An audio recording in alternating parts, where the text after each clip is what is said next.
So we did example 5A13. We were given the thin homogeneous bar AB having a mass of m equals 30 kilograms and a length of L equals 4 meters is released from rest at the position shown where theta is equal to 36.87 degrees.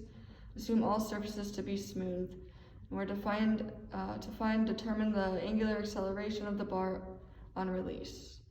Step one, we find our free body diagrams. Here we have the bar, and we have three forces acting on the bar. One NB and NA, as well as the weight force pointing down. Our coordinate system is in the I and the J direction.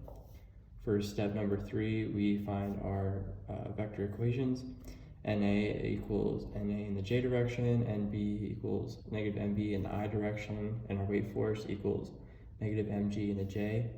Our acceleration is in AGX plus AGY.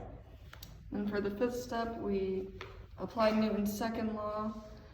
So we plugged in our force equations, and then we set that equal to the mass times the acceleration equation. And then we found our scalar equations from those. So in the I direction, we have negative NB equals the mass times the acceleration in the X direction. And for J, we have NA minus MG equals the mass times the acceleration in the Y direction. Step 6, we applied Euler's second law. For our case, we use case number 1. So the equation becomes the sum of the moments equals IG times alpha.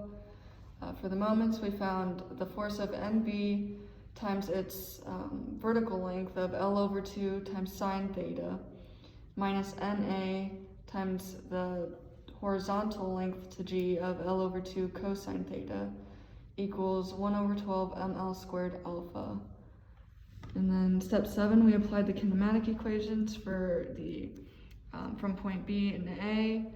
We found the equation to be AB in the J hat equals AI in the I hat plus alpha K hat cross product with L cosine I plus L sine theta J.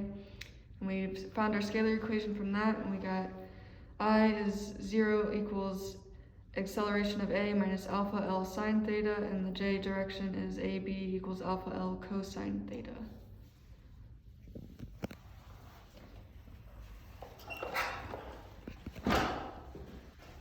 After finding all of our scalar equations from our kinematic and vector equations, we plug them into equation number 3. So that would be what we found using Euler's equation. And so our unknowns being NB, NA. And so we go over to the equations we found and we plug in NB and NA. And in those equations, we don't have AGX or AGY. So we use equations 6 and 7, plug those into 1 and 2, and we put them into equation 3.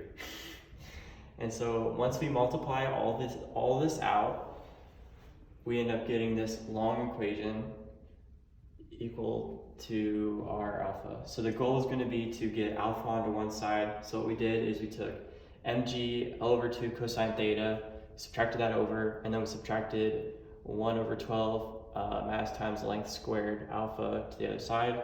So that way all the alpha terms are on the same side.